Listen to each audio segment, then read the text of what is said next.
Yeah,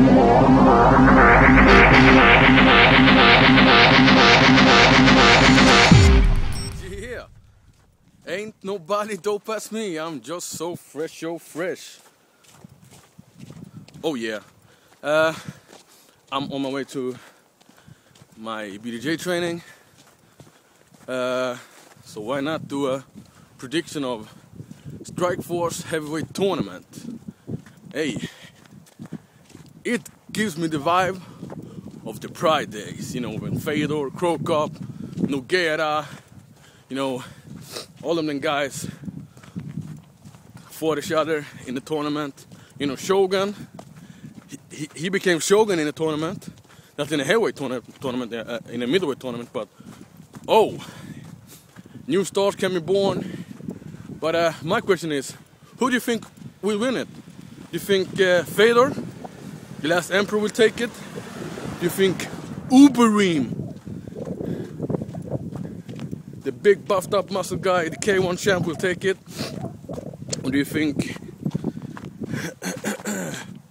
Werdum will make a slick submission again and submit Overeem? Because he has submitted Overeem before, he has submitted Fedor. What do you think Kharitonov? Because Kharitonov has a KO winner over Overeem.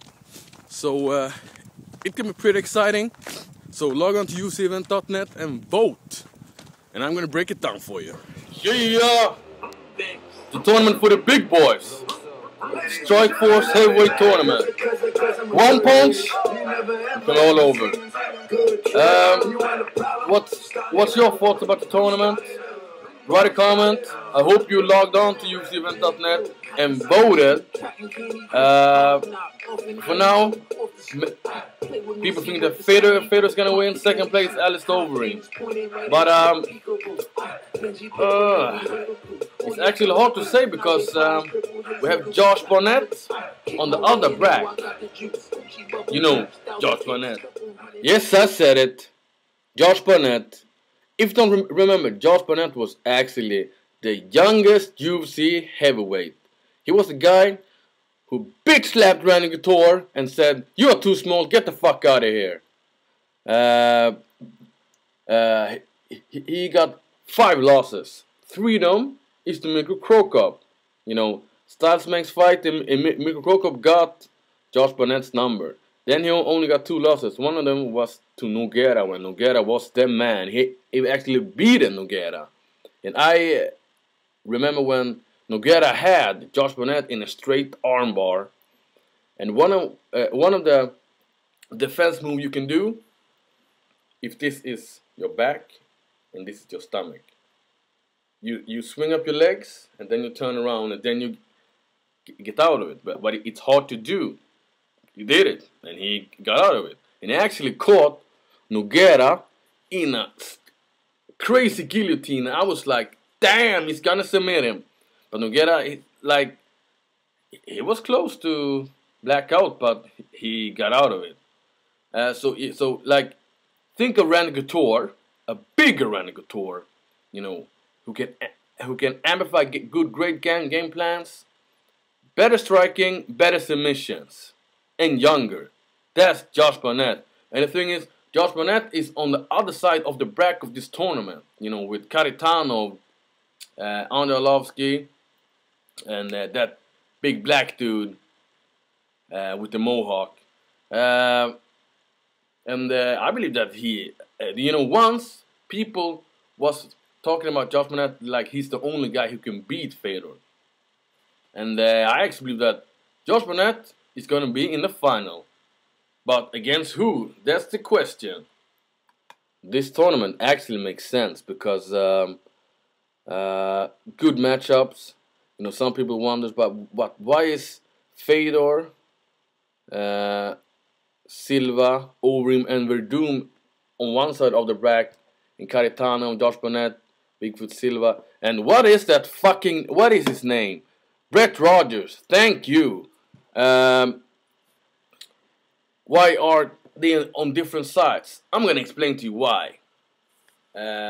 When Fedor need a fighter that he can boom look good against, and he had problems with Brett Rogers. Kharitonov, his ex-training partner. Andrei Arlovsky had problems against him too. So yeah, the easiest guy is Bigfoot Silva. And Overeem, if he should enter the tournament, he requested that he wanted to fight Werdum, because Werdum, I'm not sure, but is he the latest guy who beat him? Alistair Overeem? Maybe it's Kharitonov, whatever, but he got a submission loss against Werdum, and Werdum beat Fedor. So, and after that, it's a semifinal. Then he's gonna face Fedor, and then it's guaranteed that we are gonna see the fight that everybody wants to see: Alistair Overeem versus Fedor Emelianenko.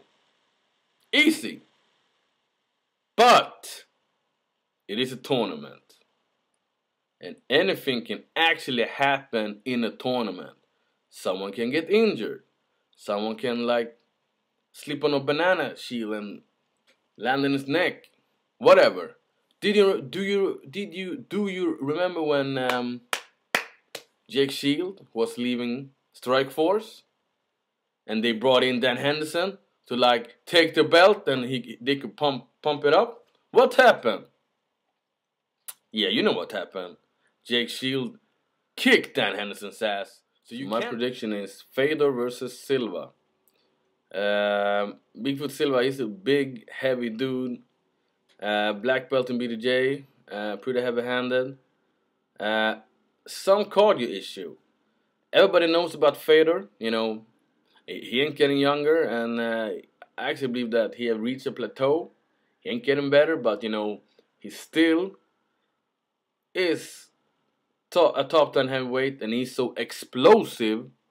The thing that speaks against him, that is his size, because now, you know, them heavyweights, they're actually athletes, big athletes, not like Tim Hag in UFC. God damn, he's a blobby guy, and damn.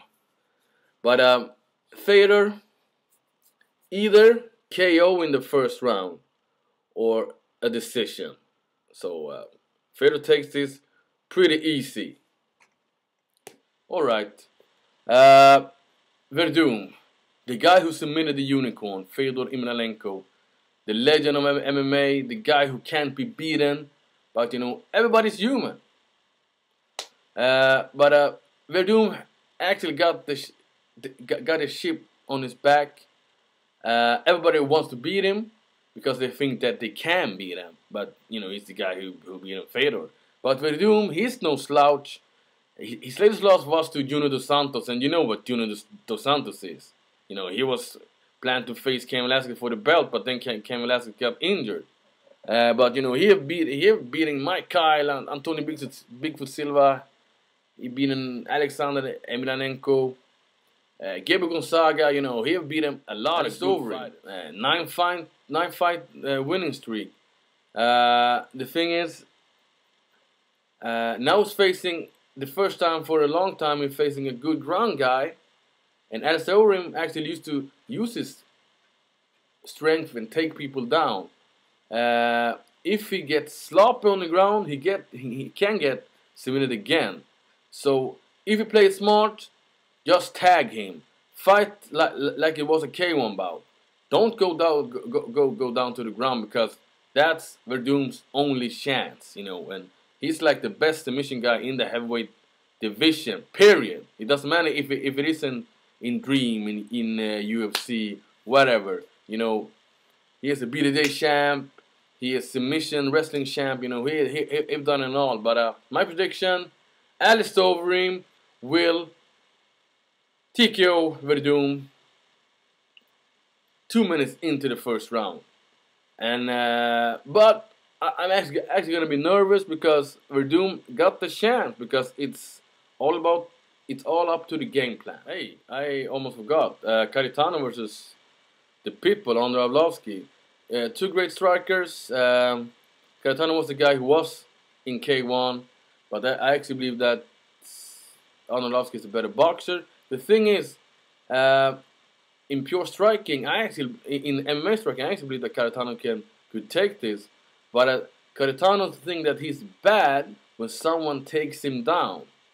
On the off case, it's better to handle people on the ground. So maybe a decision on Arlovsky.